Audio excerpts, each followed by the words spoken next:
हम लोग बात कर रहे थे आपका विभिन्न लोगों का दायित्व, ये आप गतिविधि में क्या क्या हो सकता है। हम लोगों ने किसके देखे थे? परिसर के कब्जेदार। सबसे पहले उनका दायित्व हम लोगों ने देखा था कि आखिर परिसर के कब्जेदार उन लोगों के प्रति किस श्रेणी के और किस प्रकार के दायित्व के अधीन है जो उनके परिसर में विधिता प्रवेश करते हैं, और यहां तक कि जो लोग उनके परिसर में विधिता प्रवेश नहीं कर रहे थे, यानी अतिचारी, वर्तमान कानून उनके प्रति भी उनका यह दायित्व निर्धारित कर रहा है कि वे ऐसा कुछ नहीं करेंगे उन अतिचारियों के प्रति भी जो आम मानवता के मानक के विरुद्ध हो। हम लोगों ने देखा था इंग्लैंड में Harrington versus Cooper, house of Lords ने डिसाइड किया था और ये भेजा गया था लॉ कमीशन के पास। लॉ कमीशन ने उसके आधार पर ऑक्यूपायर्स लायबिलिटी एक्ट 1984 ये इनेक्ट किया था। हैरिंगटन के बाद में यह कहा गया था कि आप ऐसा अतिचारी के विरुद्ध भी कुछ नहीं करेंगे परिसर के कब्जेदार के तौर पर जो आम मानवता के मानक के विरुद्ध हो। ठीक है, कोई आपके कृत्य को देखकर अगर यह कहे कि यह ह्यूमैनिटी के खिलाफ है, यह आप अतिचारी के लिए भी नहीं करेंगे। आप कोई लाइव वायर अपने परिसर में नहीं रखेंगे। हां, आफ्टर गिविंग ड्यू नोटिस, ठीक है, आप लाइव वायर ये भी रख सकते हैं, लेकिन विदाउट गिविंग एनी नोटिस अगर आप अपने परिसर में लाइव वायर रखते हैं या कोई ऐसी चीज लगाते हैं जिससे वहां आने वाले अतिचारी को भी नुकसान हो जाए, तो भी आप दायी हैं। ऑक्यूपायर्स लायबिलिटी एक्ट 1984 यह आया था, उसमें कानून आया कि परिसर के कब्जेदार हर उस व्यक्ति के प्रति जो परिसर में मौजूद है या जिसके वहां आने की संभावना है, अतिचारी संभावित व्यक्ति है जिसके आने की संभावना है, इन शब्दों में अतिचारी भी शामिल है। इनवाइटी गेस्ट ये तो शामिल है ही, लेकिन अतिचारी उसके आने की संभावना ये परिसर के कब्जेदार को अगर ज्ञात है तो उसके प्रति भी आम मानवता के मानक के विरुद्ध अर्थात कानूनी जो दायित्व आया 1984 के ऑक्यूपायर्स लायबिलिटी एक्ट से, वो क्या आया कि आप उन संभावित खतरों के जो वहां हैं, अर्थात जिनकी जानकारी आपको है या जो वहां उत्पन्न हो सकते हैं, ठीक है, उनकी जानकारी उस संभावित व्यक्ति को ध्यान में रखकर उसके आगमन की संभावना क्या है, उसे और अगर आएगा तो उस खतरे से उसका नुकसान क्या हो जाएगा, इन चीजों को दृष्टि में रखते हुए एक उचित सावधानी उस संभावित अतिचारी के प्रति भी बरतेंगे। यानी कानून आज की डेट पर, आज के दिनांक पर परिसर के कब्जेदार के तौर पर एक क्रूर व्यवहार इसे करने की इजाजत अतिचारी के प्रति भी नहीं दे रहा है। आप अतिचारी के विरुद्ध भी, ठीक है, एकदम क्रूर व्यवहार ये नहीं कर सकते। इसी प्रकार से अन्य व्यक्ति ये भी अपकृत्य की विधि में दायित्व के अधीन समझे जाते हैं अगर वे उस प्रकार की कुशलता और दक्षता उसका प्रयोग नहीं करते जो कि, ठीक है, किसी काम को करने में उनके द्वारा दिखाई जानी चाहिए। अन्य लोग भी हैं, ये तो परिसर के कब्जेदारों का दायित्व हुआ जिस पर हम लोगों ने चर्चा की। अब जो हम लोग चर्चा करने वाले हैं वो ऐसे व्यक्तियों के दायित्व के बारे में चर्चा करने वाले हैं जो कुछ कामों में अपने आप को विशेष कुशल और विशेष रूप से दक्ष होने का दावा करते हैं, और उनके इस दावे के आधार पर समाज में उन्हें कुछ काम सौंपे जाते हैं तो फिर चूंकि उनके द्वारा किए गए दावे के आधार पर उन्हें कोई काम विशेष ये सौंपा गया है, इसलिए अपकृत्य की विधि उनसे ये अपेक्षा करती है कि फिर वे उस काम को करने में, जो उन्हें सौंपा गया है, उनकी घोषणा पर विश्वास करके उस काम को करने में वो उसी कुशलता, उसी दक्षता, उसका उपयोग करें जिस कुशलता और दक्षता के, ठीक है, होने का दावा ये उन्होंने किया है। ठीक है, जिस कुशलता और दक्षता को धारण करने का दावा उन्होंने किया है, उस कुशलता और दक्षता का प्रयोग फिर वो संबंधित काम को करने में करें। कानून उनसे यह अपेक्षा करता है।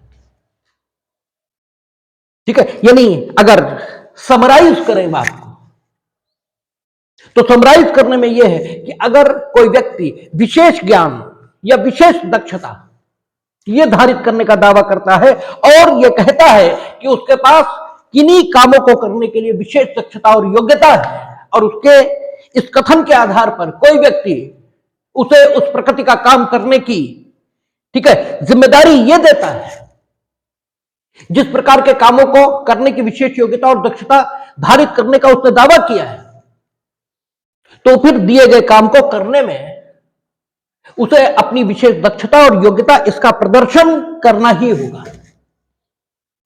और अगर यह पाया गया कि उसने विशेष दक्षता या योग्यता का प्रदर्शन करने में कोताही की है, तो वो दायित्व के अधीन आएगा। उसने विशेष दक्षता और योग्यता, इसका उपयोग करने में कोताही की, यह माना कब जाएगा? जबकि उसने ऐसा काम किया है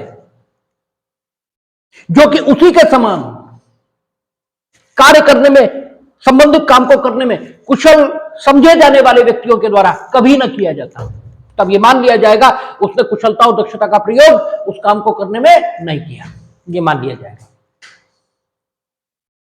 जैसे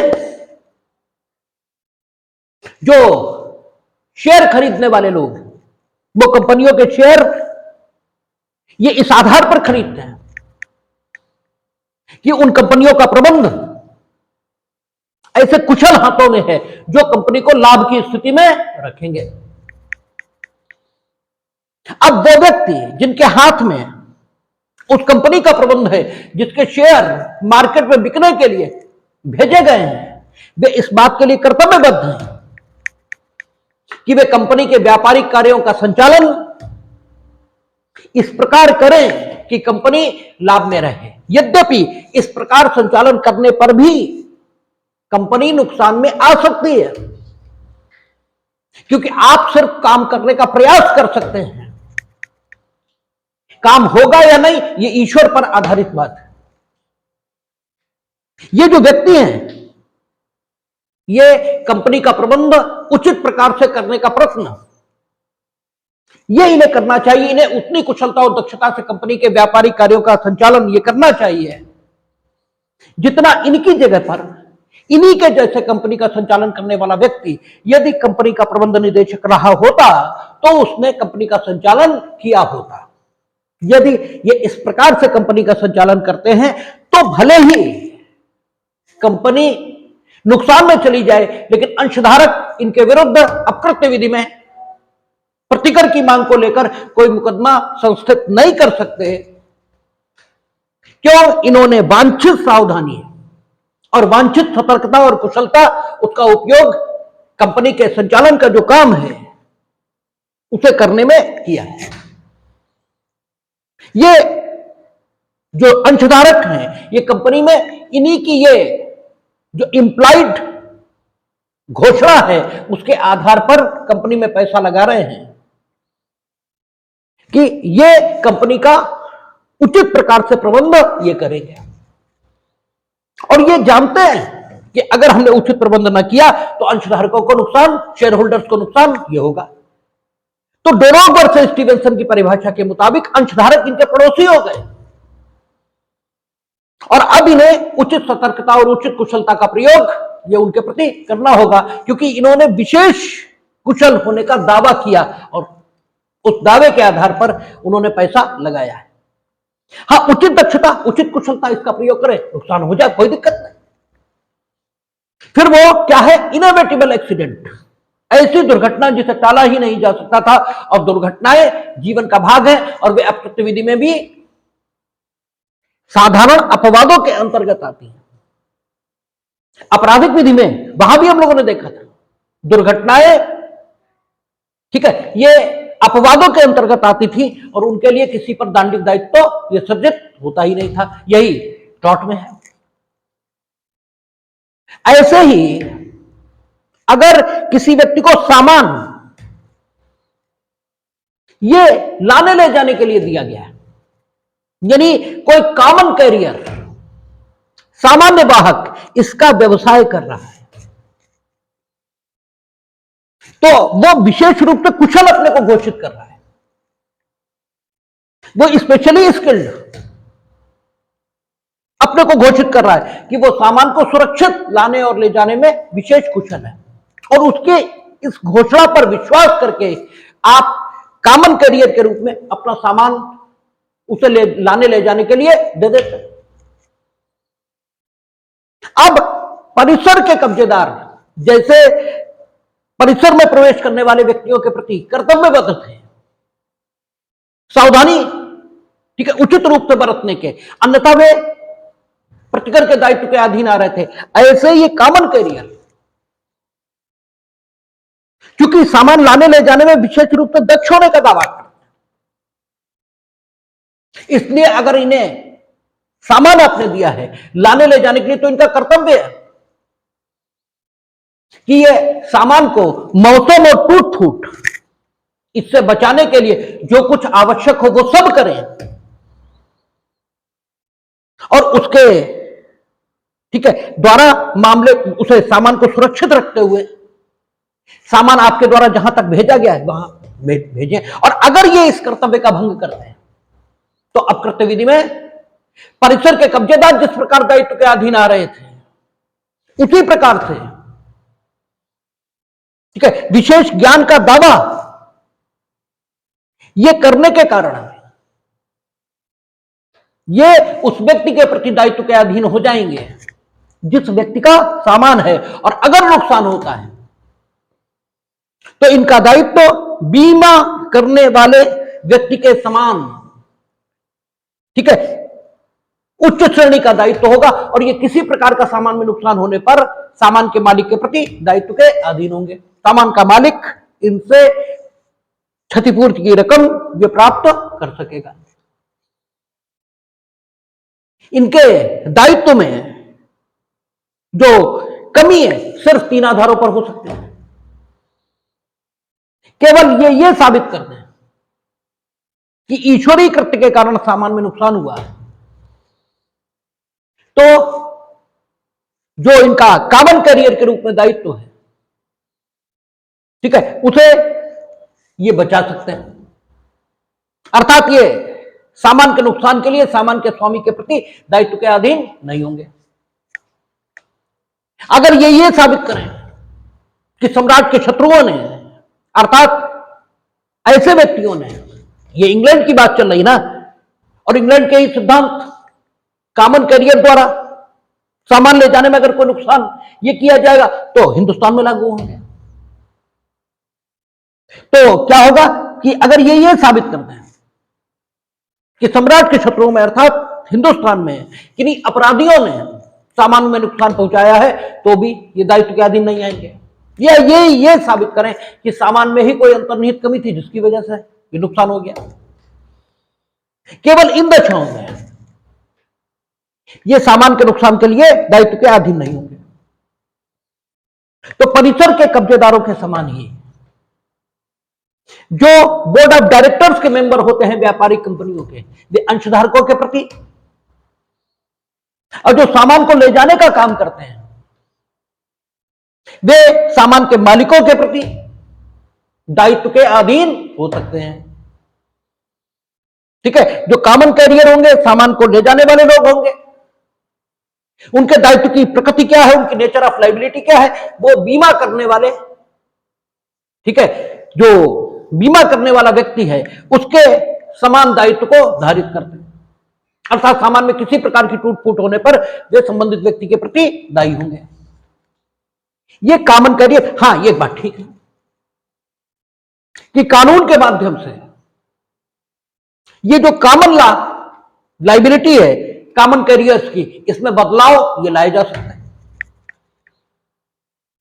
ठीक है, जो कॉमन लॉ लाइबिलिटी है उसमें बदलाव किसके माध्यम से आ सकता है? कानून के माध्यम से। इंग्लैंड में भी आया है, हिंदुस्तान में भी आया है। कॉमन कैरियर जो होते हैं वो जल, थल और वायु, तीनों माध्यमों के माध्यम से सामान के वहन का काम करते हैं। मोटर कार, रेल, मालगाड़ियां आप देखते हैं, वायुयान, कार्गो शिप्स, इन सब के माध्यम से सामान का आवागमन ये होता है। तो सवाल ये है कि विधानों के माध्यम से इस कॉमन लॉ लायबिलिटी में क्या कमी लाई जा सकती है? लाई जा सकती है। जैसे रेल, उसने रेलवे एक्ट ये बनाया है और उसने कहा कि अमुक श्रेणी का भाड़ा अगर आप अदा करेंगे तो आपके द्वारा अदा किए गए भाड़े की कीमत के मुताबिक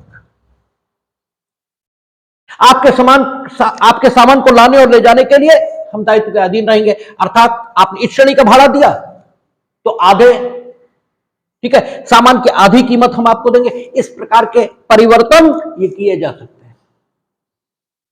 तो वो कॉमन लॉ लायबिलिटी जो कॉमन कैरियर्स की समझी गई थी इंग्लैंड में और जो बीमा करने वाले व्यक्ति के समान थी, उसमें वर्तमान में विधानों के माध्यम से परिवर्तन ये ले आए गए हैं।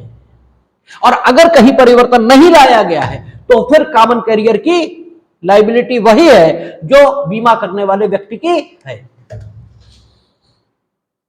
यात्री जो लोग ले जाते हैं, जो पैसेंजर, इनका वहन, ठीक है, इनका ट्रांसपोर्टेशन करने वाले लोग, यात्री वाहक जो है उनकी रिस्पॉन्सिबिलिटी, इस पर चर्चा ये भी हम लोगों ने की थी कि यात्री वाहकों की यात्रियों के प्रति क्या लायबिलिटी है, उनका क्या कर्तव्य है। तो यात्री वाहकों का पहला कर्तव्य जो यात्रियों के प्रति है वो ये कि यदि उनके वाहन में जगह है तो वे किसी भी यात्री को ले जाने से मना नहीं कर सकते, because they are common carrier. जो प्राइवेट व्हीकल है वो ले जाने से इनकार कर सकता है, लेकिन कॉमन कैरियर अगर उनके पास स्थान है तो ले जाने से इनकार नहीं कर सकते, ये उनका कर्तव्य है। इसका मतलब अगर ले जाने से इनकार किया तो भी दायित्व के अधीन आएंगे, और जब ले जाएंगे तब उनका दायित्व क्या होगा? तब उनका दायित्व होगा कि वे यात्रियों की सुरक्षा के प्रति दूरदर्शिता और सावधानी दोनों बरतेंगे। और दूरदर्शिता और सावधानी इसमें क्या क्या है? उस श्रेणी की दूरदर्शिता, उस श्रेणी की सावधानी वो बरतेंगे जितनी दूरदर्शिता और सावधानी किसी अन्य व्यक्ति के द्वारा बरती जाती। अर्थात यात्री को जिस वाहन से वे उसके गंतव्य तक भेजेंगे उसका ड्राइवर ये पर्याप्त कुशल होना चाहिए ड्राइविंग में, उस वाहन को ठीक अवस्था उसमें होना चाहिए, उस ड्राइवर को सड़कों की, मार्गों की उचित जानकारी ये होनी चाहिए, उसे ट्रैफिक रूल्स का ज्ञान ये होना चाहिए, उसमें ट्रैफिक सेंस ये होना चाहिए। और अगर इनमें कोई कमी उन्होंने की और यात्री को चोट पहुंची तो यात्री वाहक यात्री के प्रति दायित्व के अधीन होंगे और उन्हें अकृत्य विधि में, ठीक है, प्रतिकर ये यात्री को देना होगा। हां, इतना सब करने के बाद भी दुर्घटना हो गई तो हो गई, फिर यात्री वाहक यात्री के प्रति दायित्व के अधीन नहीं है। हां, सामान यात्री का ले जा, यात्री अपने साथ सामान भी ले जा रहा है। अब यात्री अपने साथ दो प्रकार का सामान ले जा सकता है। एक जिसे यात्री का सामान ये कहा जाए, यानी उसके पर्सनल यूज का। एक यात्री का सामान तो है, किंतु वो दुकानदार इस रूप में उस सामान को अपने साथ लेकर चलना है कि ले जाकर बेचेगा। तो पर्सनल यूज का जो सामान है वो यात्री का सामान है। और अगर कमर्शियल लगेज ये आपके साथ है तो आपको यात्री इसे ले जाने के लिए जो वाहन उपलब्ध कराया गया है उससे उसे नहीं, बल्कि जो सामान ले जाने वाले वाहन है उनके द्वारा उसे ले जाना चाहिए। और अगर सामान ले जाने वाले वाहन में आपने उसे बुक नहीं किया और उसे यात्री वाहन से ले गए तो उसकी जो सुरक्षा है उसके प्रति यात्री वाहक ये जिम्मेदार नहीं होगा। लेकिन यात्री का सामान है और वो अपने साथ उसी वाहन में लिए हुए हैं जो यात्री को ले जाने के लिए उपलब्ध है, तो उसके सामान की सुरक्षा के प्रति भी इस यात्री वाहक का उसी प्रकार का दायित्व होगा जिस प्रकार का दायित्व सामान्य वाहक का, कॉमन कैरियर का सामान ले जाने के प्रति होता है। यानी बीमा करने वाले का दायित्व होगा। यात्री के प्रति दायित्व कैसा होगा?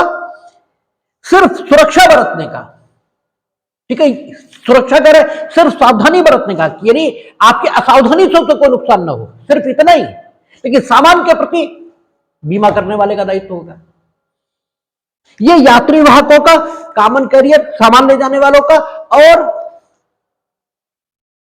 जो कंपनी के प्रबंध निदेशक वगैरह होते हैं उनके दायित्व की हम लोगों ने चर्चा की।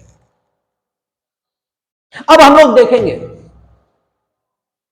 कि जो सराय के प्रबंधक होते हैं,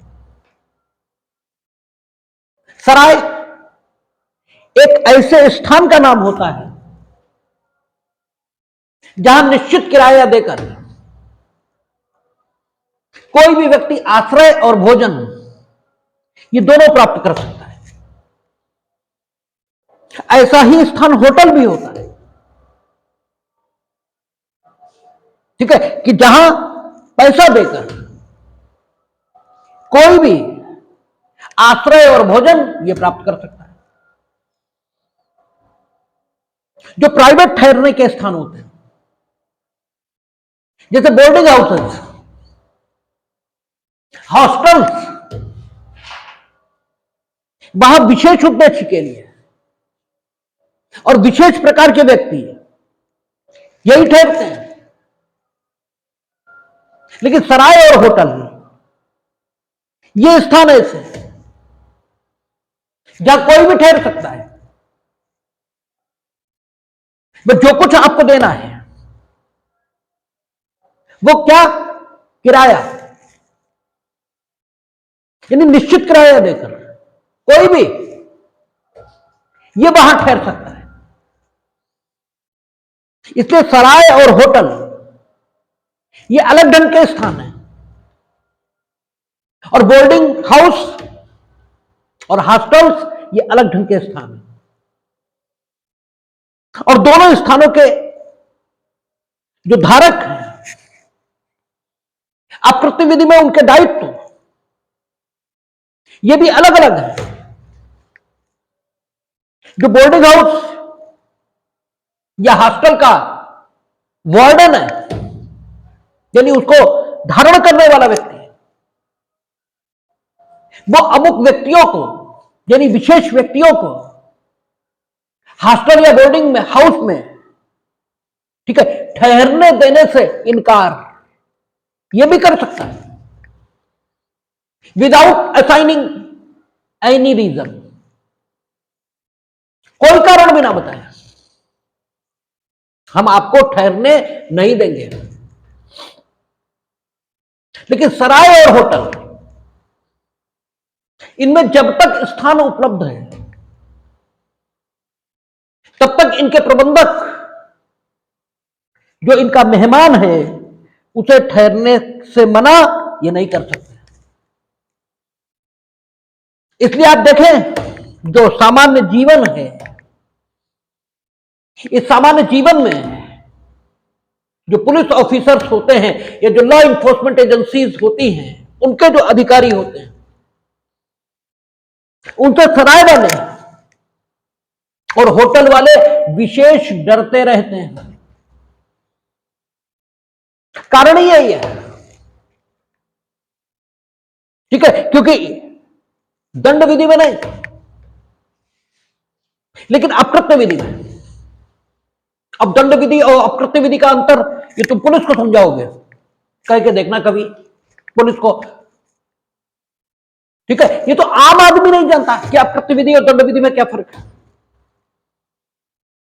वो तो तुम्हें हड़का लेंगे ही। एक बड़ी सीधी बात है कि सराय और होटल, क्योंकि ये ऐसे स्थान है जहां कोई भी व्यक्ति कीमत देकर आश्रय और भोजन ये प्राप्त कर सकता है,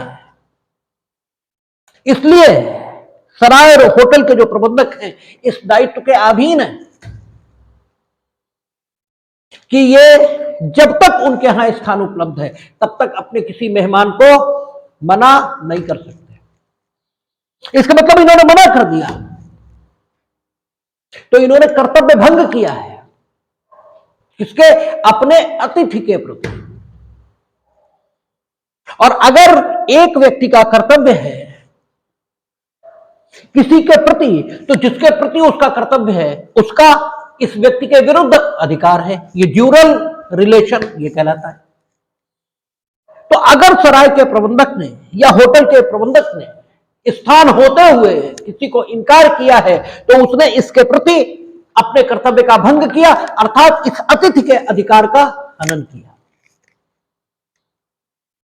और एक व्यक्ति के द्वारा किसी के प्रति उसका जो कर्तव्य है यदि उसके द्वारा उसका भंग होगा तो अकृत्य विधि में क्षतिपूर्ति का मामला यह बनेगा।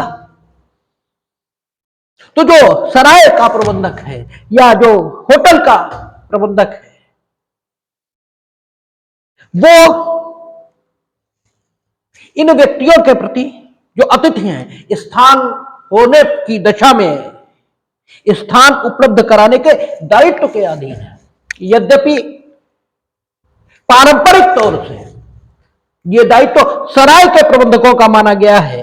इस विषय पर विवाद है कि क्या यह दायित्व होटल्स के खिलाफ इन्फोर्स कराया जा सकता है, लेकिन एक मुकदमा हुआ है हिंदुस्तान में और इंग्लैंड में भी इस प्रकार के मुकदमे हुए हैं जहां सराय के प्रबंधक का जो दायित्व था वह होटल मालिकों के विरुद्ध भी प्रवर्तित कराया गया है। तो उन अथॉरिटीज के आधार पर यह कहा जा सकता है कि होटल के प्रबंधक भी सराय के प्रबंधकों के समान स्थान होने की दशा में किसी को मना करने के लिए अलाउड, अनुज्ञात नहीं है। एक तो कर्तव्य यह हुआ। चलो, यानी जो सराय के प्रबंधक और जो होटल के मालिक हैं इनके दायित्व की प्रगति क्या है? तो पहली चीज क्या हुई, ये स्थान उपलब्ध होते हुए किसी को अगर मना करेंगे तो अकृत्य विधि में दायित्व के अधीन होंगे। अब इन्होंने मना नहीं किया और संबंधित अतिथि ये सराय या होटल में आ गया। अब इनका इसकी सुरक्षा के प्रति क्या दायित्व है? सराय और होटल इसमें प्रवेश करने पर जब आप अतिथि के रूप में वहां प्रवेश करते हैं तो आप भी प्रवेश करते हैं और आपका सामान भी प्रवेश करता है, दोनों प्रवेश करते हैं। सामान्य वाहक जो कॉमन कैरियर थे वो तो ट्रांसपोर्टेशन कर रहे थे सामान का। यात्री के तौर पर तो आप, ठीक है, आपका ट्रांसपोर्टेशन विद लगेज ये हो रहा था। अब now you are going to stay at a particular place with luggage. अब आपकी सामान की सुरक्षा इसका भी सवाल है और आपके व्यक्तित्व की सुरक्षा इसका भी सवाल है। एक दायित्व तो सराय और होटल के प्रबंधक का वो तो आ ही गया,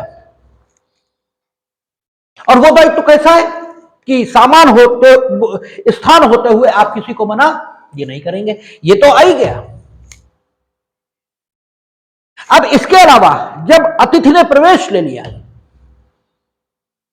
तो एक तो अतिथि का संबंध कब स्थापित हुआ, ये क्योंकि अतिथि के रूप में अतिथि जब प्रवेश ले लेगा तो अतिथि और अतिथि के सामान के प्रति सराय और होटल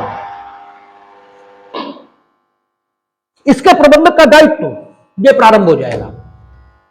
एक दायित्व वो तो है ही, स्थान होते हुए आप मना नहीं करेंगे, लेकिन अतिथि और उसका सामान इसके प्रति सराय और प्रबंधक के होटल का दायित्व, सराय और होटल के प्रबंधक का दायित्व ये तब शुरू होगा जब अतिथि और आतिथेय अर्थात मेजबान और मेहमान, गेस्ट और होस्ट इसका संबंध स्थापित हो जाए। तो गेस्ट और होस्ट इसका संबंध स्थापित कब होता है? कानून में इन बातों का बड़ा महत्व है। उन्होंने कहा न्यायालय को अमुक शक्ति होगी विचारण की संपूर्ण अवधि के दौरान। तो विचारण प्रारंभ कब हुआ और कब तक चला, ये ठीक है निश्चायक तौर पर निश्चित करना पड़ेगा, क्योंकि वही टाइम पीरियड है जिसमें न्यायालय अपनी उन शक्तियों का उपयोग ये कर सकता है जो विचारण के दौरान उपयोग किए जाने के लिए उसमें निहित हुई है। ठीक है ना? तो गेस्ट और होस्ट ये रिलेशन कब बना देखना पड़ेगा। क्या उस क्षण जब कमरा आपने ले लिया और आपका नाम आगंतुकों के रजिस्टर में आगंतुक के तौर पर, आगंतुक के अंग्रेजी विजिटर, आगंतुक के तौर पर दर्ज कर दिया गया तब, या as soon as you have stepped in, जैसे ही आपने कदम रखा होटल में इस उद्देश्य से कि इसमें कमरा लेंगे, उस क्षण किस क्षण ये गेस्ट और होस्ट का संबंध बना ये देखना पड़ेगा। क्यों देखना पड़ेगा? आप घुसे होटल में या सराय में, आपको तो नहीं मालूम कमरा है वहां या नहीं है, स्थान है या नहीं। आप घुसे, आपकी खपड़ी पीट गिरी और वहीं काम 35 हो गया आपका। क्या सराय और होटल का प्रबंधक अब कृत्यविधि में परिसर के कब्जेदार के तौर पर आपके प्रति किसी दायित्व के अधीन है? क्योंकि परिसर में तो आप प्रवेश किए और आपके संभावित आगमन की जानकारी उसको थी। आप सामान रख के उससे बात कर रहे थे, तब तक हुआ किसी ने सामान उठाया और तो अभी आपके पास सामान था, अब आप नियंग हो गए, अब आपके पास कुछ बचा ही नहीं। तो क्या आपके सामान के प्रति उसकी कोई जिम्मेदारी है? क्योंकि रिसेप्शन पर बात तो करनी पड़ेगी और रिसेप्शन पर बात करने के लिए होटल के अंदर आना पड़ेगा। तो ये गेस्ट और होस्ट का संबंध अगर उस समय हम मानेंगे तो इन दोनों समयों पर हमारी खपड़ी में लगी चोट और सामान की जो क्षति हमें हो गई, इसके प्रति तो किसी का दायित्व नहीं है। फिर इसके प्रति तो किसी का दायित्व नहीं है। और फिर क्या होगा? ठीक है, होटल और सराय के लोग गुंडे पालेंगे, जेब कतरे रखेंगे कि जो घुसे फट की जेब काट लो, तुम घुसे हुए सब साफ। ठीक है, और बस उन्होंने कह दिया कि कमरा ही नहीं, अब तुम जाओ, अब क्या कर लोगे भाई? गेस्ट और होस्ट का संबंध ही नहीं, वो आपके प्रति लाइबल नहीं भाई, आपके प्रति कहां लाइबल है अभी? और आज की क्यों सोच रहे हैं? जरा 100, 150, 200 साल पीछे जाइए, जब अप्रत्यविधि का विकास हो रहा था, तब तो पुलिसिंग ये भी नहीं थी इतनी, सीसीटीवी जैसी कोई चीज ये भी नहीं थी। तब सराय के प्रबंधकों का लुटेरों से समझौता करके रखना कि वे यात्रियों को लूट लें सराय में आने पर, ये बहुत आसान था। इसलिए सराय और होटल के प्रबंधकों का दायित्व निर्धारित करते समय न्यायालयों ने गेस्ट और होस्ट का संबंध उसी क्षण माना है जिस क्षण व्यक्ति ने कदम रखा सराय या होटल में, भले ही उसे अभी कमरा वहां नहीं मिला है। ठीक है, कमरा नहीं मिला उसे, और अतिथि और उसका सामान, इसे अलग अलग करके देखा है न्यायालयों ने। और न्यायालयों ने यह कहा कि सराय और होटल के जो प्रबंधक होंगे, उनके यहां जब कोई अतिथि आएगा तो अतिथि की शारीरिक सुरक्षा, इसके प्रति उनका जो सावधानी का स्तर और कर्तव्य होगा वो निर्धारित किया जाएगा परिसर के कब्जेदार, ऑक्यूपायर्स लायबिलिटी एक्ट, उनके मुताबिक उन्हें आगंतुक की शारीरिक सुरक्षा के प्रति सावधानी के जिस स्तर को, ठीक है, मेंटेन करना था, सावधानी के जिस स्तर को अपनाना था, वो माना जाएगा। और सामान के प्रति उनकी जो सराय और होटल के प्रबंधक हैं, सामान की सुरक्षा के लिए उनकी सावधानी का स्तर ऑक्यूपायर्स लायबिलिटी एक्ट में शरीर की सुरक्षा के प्रति, ठीक है, बताए गए स्तर से अधिक यह होगा। और सामान की सुरक्षा के लिए वे बीमा करने वाले व्यक्ति के समान दायी होंगे। सामान अगर गायब हुआ तो उन्हें सामान देना पड़ेगा, क्योंकि 200 साल पहले सामान लुटवा देना लुटेरों से मिलकर यह बड़ा आसान था। इसलिए सामान के प्रति अलग ढंग की सावधानी का स्तर है। सराय और होटल के प्रबंधक जिस स्तर की सावधानी अतिथि के सामान के प्रति दिखाने के लिए दायित्व के अधीन है, उस स्तर की सावधानी उसकी शारीरिक सुरक्षा के प्रति दिखाने के दायित्व के अधीन नहीं है। उसकी शारीरिक सुरक्षा के प्रति सावधानी का जो स्तर होटल मालिक और सराय के प्रबंधकों को दिखाना होगा, वह ऑक्यूपायर्स लायबिलिटी एक्ट 1957 इसके मुताबिक डिसाइड होगा। लेकिन उनके सामान के प्रति सुरक्षा का जो स्तर है वो बीमा करने वाले व्यक्ति का स्तर होगा। और व्यक्ति अगर होटल में आया है इस प्रयोजन से कि वह कीमत देकर आश्रय या भोजन प्राप्त करेगा, तो गेस्ट और होस्ट इसका संबंध इस उद्देश्य से जैसे ही वह होटल में प्रवेश करेगा तत्काल माना जाएगा, और यह उस क्षण तक कायम रहेगा जब तक व्यक्ति होटल छोड़कर या सराय छोड़कर चला ना जाए। यह महत्वपूर्ण क्यों होता है? एक मामले में आगंतुकों ने प्रवेश किया, उनके पास कीमती सामान था। हाल में अंदर यह लिखा हुआ था कि यदि आपके पास कीमती सामान है तो आप रिसेप्शन पर जमा कर दें। अगर आपने रिसेप्शन पर जमा नहीं किया और कीमती सामान खो गया तो होटल या सराय की कोई जिम्मेदारी नहीं होगी। कीमती सामान चोरी चला गया, नहीं मिला,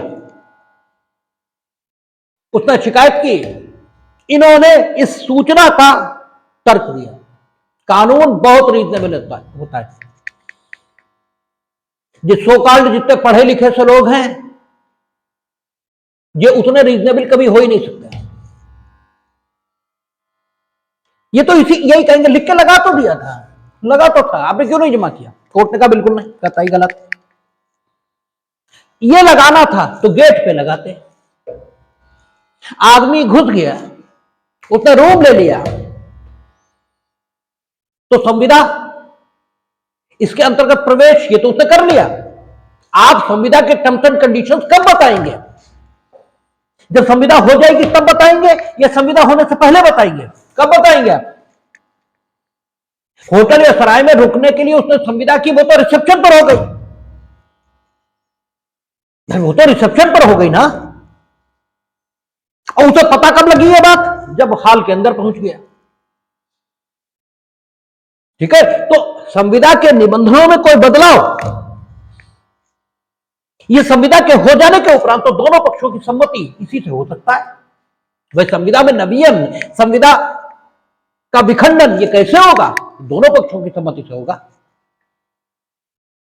तो जिस क्षण उसने प्रवेश किया था, उस क्षण उसका शरीर संविदा के अधीन प्रवेश कर रहा था, परिसर के भीतर। और परिसर के भीतर अगर कोई व्यक्ति संविदा के अधीन प्रवेश पाएगा, तो जब हम लोगों ने परिसर के कब्जेदारों का दायित्व तो पढ़ा था, तो हम लोगों ने देखा था कि संविदा के अंतर्गत अगर कोई व्यक्ति किसी परिसर में प्रवेश पाता है, तो उसे शारीरिक सुरक्षा के प्रति सावधानी का जो स्तर लागू किया जाएगा, वो या तो संविदा में स्वयं उल्लिखित हो, और अगर स्वयं संविदा में उल्लिखित नहीं है, तो संविदा के अंतर्गत उसने जिस प्रयोजन से प्रवेश किया है, उस प्रयोजन से प्रवेश करने के लिए, ठीक है, परिसर के कब्जेदार को परिसर को जितना सुरक्षित रखना चाहिए, उतना सुरक्षित रखने का कर्तव्य परिसर के कब्जेदार का था।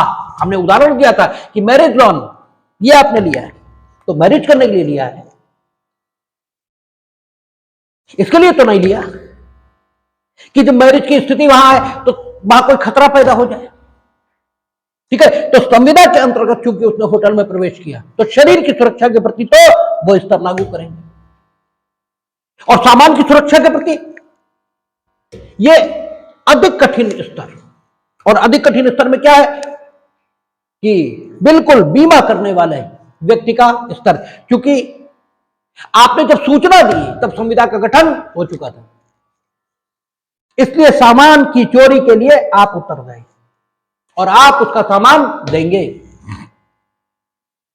ठीक है ना? यानी सराय और प्रबंधक, सराय और होटल के प्रबंधक, ये दो प्रकार के सावधानी के स्तर इसको मेंटेन करने के लिए दायित्व के अधीन है। आगंतुकों के प्रति, आगंतुक की शरीर की सुरक्षा, इसके लिए इन्हें परिसर का कब्जेदार माना जाएगा, और सामान की सुरक्षा वो इन्हें इस प्रकार से करनी होगी, उसके लिए उस प्रकार की सावधानी का स्तर रखना होगा कि मानो, ठीक है, ये सामान का बीमा करने वाले व्यक्ति हैं। ठीक है, इस प्रकार से आपकी किताबों में निरे कई सारे उदाहरण लिखे, कुछ शारीरिक सुरक्षा के लिखे और कुछ सामान के बारे में लिखे। सामान के बारे में आप जब उदाहरणों को पढ़ेंगे तो आपको एक चीज दिखाई देगी कि सामान के प्रति सराय के प्रबंधक और होटल के प्रबंधक, इनका दायित्व ज्यादा कठोर है बनिस्बत शरीर की सुरक्षा के प्रति। क्यों? शरीर की सुरक्षा के प्रति इनका जो दायित्व है वो काहे से निर्धारित होगा? परिसर, ठीक है, के कब्जेदार अधिनियम, ऑक्युपायर्स लायबिलिटी एक्ट। वहां तो जैसे एक उदाहरण नोट है कि एक आदमी होटल पर ठहरने गया, सारी चीजें उसे दिखा दी गई, बता दी गई, लेकिन गैलरी में अंधेरा होने के कारण रात में किसी आवश्यकता से वो नीचे जाना चाहता था, दरवाजा खोला, सीधे नीचे गिरा के, क्योंकि सीढ़ियां थी और अंधेरा था। तो ऑक्युपायर्स लायबिलिटी एक्ट के अंतर्गत ये माना गया कि उसने संविदा के अंतर्गत चूंकि प्रवेश किया था, तो संविदा के प्रयोजनों से, ठीक है, जो व्यक्ति आपके परिसर में प्रवेश पा रहा है, संविदा के प्रयोजन से प्रवेश करने के लिए जितनी सावधानी का स्तर होना चाहिए वो नहीं था, लाइट नहीं थी इसलिए। लेकिन जब जब सामान की बात ये देखेंगे आप, तब तब न्यायालयों का निर्णय ये रहा है कि सामान के गायब होने के लिए सराय और होटल के प्रबंधक ये दायित्व के अधीन है और आप सामान देंगे। ठीक है, सराय और होटल के प्रबंधक, इनका इस प्रकार का दायित्व ये माना गया है। ठीक है, तो कितने विशेष व्यक्तियों के दायित्व हम लोग देख रहे हैं, स्पेशल पर्सन्स, जो विशेष प्रकार से कुशल होने का दावा करते हैं किन्हीं कामों को करने में। तो उन कामों को जब वो करेंगे, तो उन कामों को जो लोग करने के लिए उनसे कहेंगे, उनके प्रति वे किस प्रकार के और किस प्रकृति के दायित्व के अधीन है, इसकी चर्चा हम लोग कर रहे हैं। इस श्रेणी में सबसे पहले चर्चा किसकी हुई? उन व्यक्तियों को जो विभिन्न कंपनियों के प्रबंध निदेशक ये होते हैं। दूसरी चर्चा, जो मालवाहक यानी कॉमन कैरियर इसका व्यवसाय करते हैं, उनका सामान के प्रति क्या दायित्व है। तीसरी चर्चा, यात्री, इन्हें इनके ट्रांसपोर्टेशन का जो लोग काम करते हैं उनका यात्रियों के प्रति किस प्रकार की और किस प्रकार की सावधानी बरतने का कर्तव्य है। और चौथा, हम लोगों ने देखा सराय और होटल के प्रबंधक, ये किस प्रकार के दायित्व के अधीन है। अपने अतिथियों के प्रति, और अतिथि का संबंध इनसे, ठीक है, अतिथि का संबंध और आतिथ्य का संबंध ये कब स्थापित होता है, गेस्ट और होस्ट ये कब ये लोग बनते हैं, और इनका अतिथि के प्रति क्या दायित्व है। उसके शरीर के प्रति इनका दायित्व अलग प्रकार का है। शरीर के प्रति दायित्व संविदा के अंतर्गत जो व्यक्ति परिसर में प्रवेश करता है उसकी सुरक्षा के लिए जो परिसर के कब्जेदार का दायित्व वो, और सामान की सुरक्षा के लिए बीमा करने वाले व्यक्ति का ये दायित्व। सामान की सुरक्षा के लिए इनका दायित्व अधिक कठोर है बनिस्बत शरीर, अतिथि की शरीर की सुरक्षा के लिए जो इनका सावधानी का दायित्व है वो कम कठोर है। अब जो सबसे लोकप्रिय आज की तिथि पर विषय है वो है डॉक्टरों का, चिकित्सक का मरीज के प्रति क्या दायित्व। सबसे लोकप्रिय विषय है और यही पूछा जाएगा, या तो परिसर के कब्जेदारों का दायित्व पूछा जाएगा और या फिर चिकित्सकों का दायित्व पूछा जाएगा।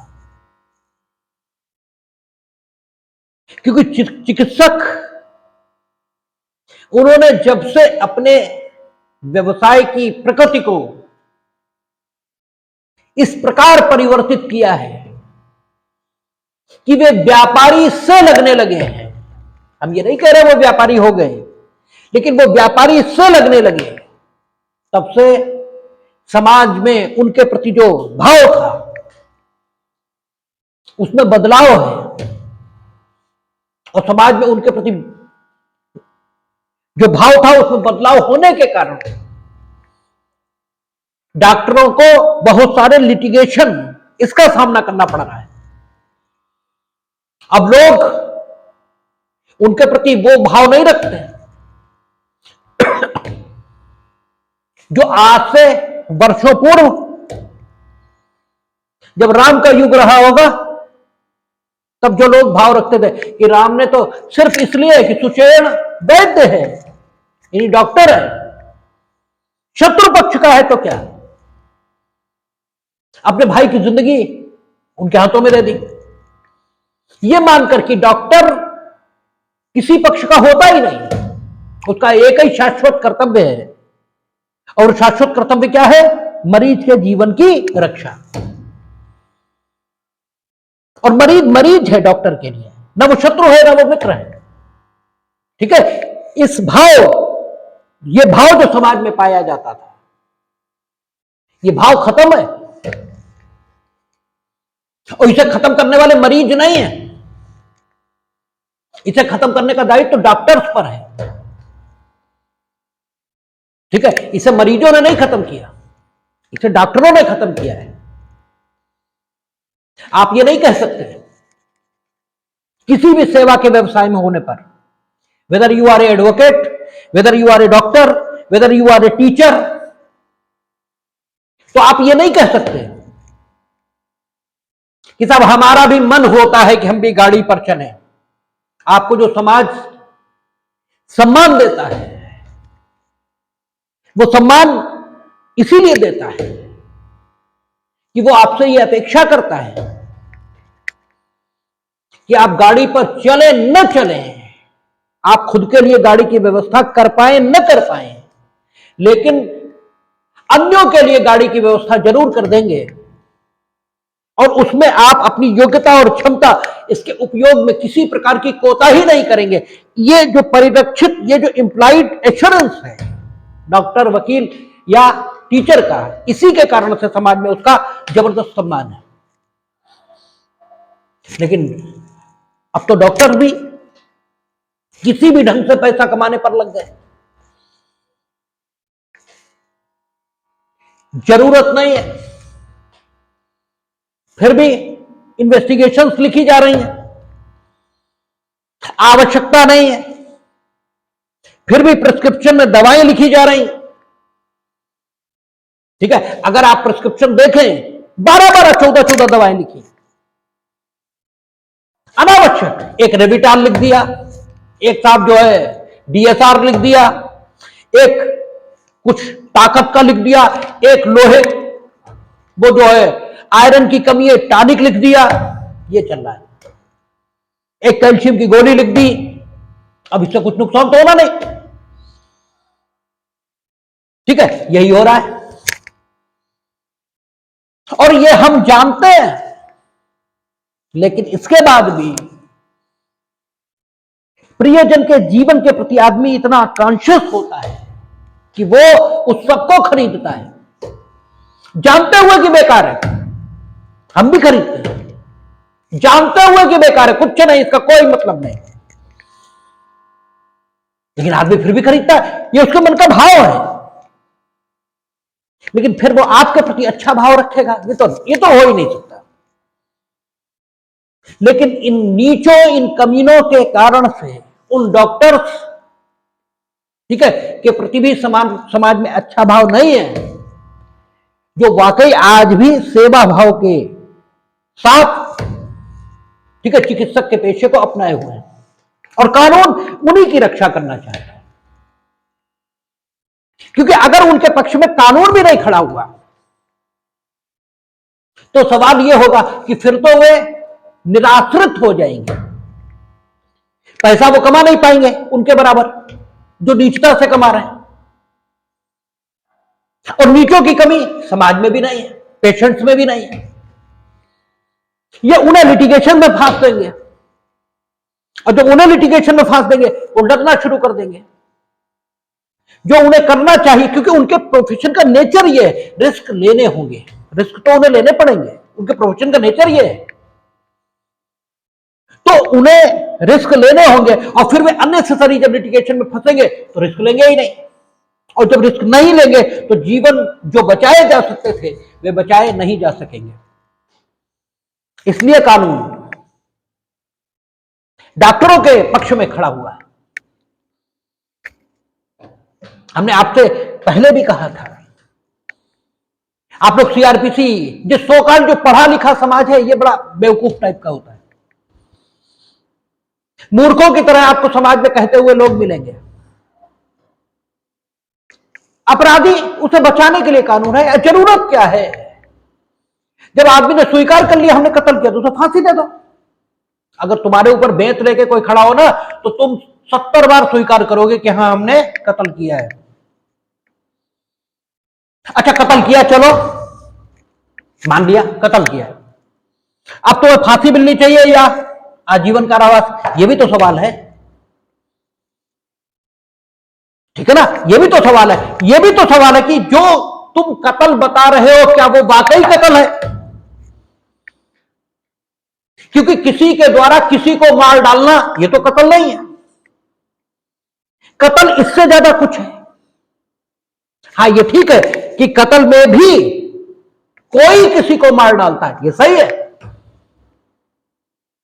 लेकिन कत्ल सिर्फ इतना ही नहीं है कि कोई किसी को मार डाले। ये कत्ल नहीं है। और जस्ट फॉर द एग्जाम्पल, अगर कोई किसी को मार डाले ये कत्ल है, ठीक है, तो मेजर उस्मान और ये जो परमवीर चक्र आपने बांटे, क्यों बांटे? इन्होंने भी तो लोगों को मार डाला है। ये काहे बांटे भाई? इसके माने कोई किसी को मार डाले ये कत्ल नहीं है, ठीक है? कत्ल इससे कुछ ज्यादा है। तो अगर कोई कहता है हमने कत्ल किया, तो इन मूर्खों जो सो कॉल्ड पढ़ा लिखा अपने आप को कहते हैं, इनकी भाषा के मुताबिक उसे फांसी पर लटका दे, ये कैसे तय होगा कि क्या उसने कत्ल किया था? क्योंकि आदमी को मार डालना ये तो कत्ल नहीं है, इससे ज्यादा है ना कत्ल कुछ। और चलो उसने कत्ल किया भी था, किन परिस्थितियों में किया था? क्या वे परिस्थितियां ऐसी थी कि उसके लिए उसे क्षमा मिलनी चाहिए, अर्थात उसने प्राइवेट डिफेंस इसमें किया था? ये भी देखना पड़ेगा। ये सब कैसे तय होगा? ये तो विचारण से ही तय होगा, ठीक है? ये तो ऐसे तय नहीं हो सकता। तो कानून अपराधी को सजा से बचाने के लिए नहीं, निर्दोष सजा न पा जाए इसके लिए बनाया गया। ऐसे ही अपकृत्य विधि, इसमें डॉक्टरों के पक्ष में यह कानून आपको दिखाई देगा। इवन हम लोग चर्चा करेंगे, देखेंगे। जैकब मैथ्यू ये मुकदमा आया, और जैकब मैथ्यू में जो सिद्धांत प्रतिपादित हुए, उससे पहले एक और मुकदमा है, अच्युत राव हीरा भाऊ खोडवा वर्सेस स्टेट ऑफ महाराष्ट्र, ऐसे करके, ठीक है? अच्युत राव हमें याद है, खोडवा हमें याद है, बीच में याद नहीं है, ठीक है? आपका बीच में क्या है? हीरा भाई अच्युत राव हीरा भाई खोडवा वर्सेस स्टेट ऑफ महाराष्ट्र। और जैकब मैथ्यू, इसमें जो डिसाइड हुआ, इसके आधार पर एक मुकदमा डिसाइड हुआ, मार्टिन एफ डिसूजा, चर्चा करेंगे विस्तार से, वर्सेस इशफाक, ये मुकदमा डिसाइड हुआ है। इसमें तो यहां तक कह दिया कि अगर पुलिस ऑफिसर्स ने या किसी कंज्यूमर फोरम ने किसी डॉक्टर के खिलाफ नेग्लिजेंस के आधार पर, कि उसने मेडिकल नेग्लिजेंस ये की है, इसके आधार पर मुकदमा ले लिया, बिना उसके उस कृत्य को जिसे उपेक्षा पूर्ण ढंग से किया जाना कहा गया है, बिना विशेषज्ञों की समिति के पास भेजे। अर्थात अगर आप किसी डॉक्टर पर यह आरोप लगा रहे हैं कि उसने उपेक्षा नेग्लिजेंट एक्ट किया, तो कोई consumer forum, whether that is national forum, state forum और डिस्ट्रिक्ट फोरम, कोई कंज्यूमर फोरम या कोई दंड न्यायालय या कोई पुलिस ऑफिसर अगर डॉक्टर के खिलाफ कोई कार्रवाई करेगा, तो इसके लिए आवश्यक होगा कि उस कृत्य जिसे उपेक्षापूर्ण कृत्य कहा गया है, उसे विशेषज्ञों की समिति के पास भेजा जाए। हर जिले में बनाई जाएगी और विशेषज्ञों की वह समिति ये बताए कि क्या वाकई उस कृत्य को उपेक्षापूर्ण कृत्य उन परिस्थितियों में कहा जा सकता है जिन परिस्थितियों में उसने वह किया। और अगर ऐसा विशेषज्ञों की समिति कहती है, तभी किसी डॉक्टर के खिलाफ उपेक्षापूर्ण कार्य करने के लिए कार्यवाही की जाएगी।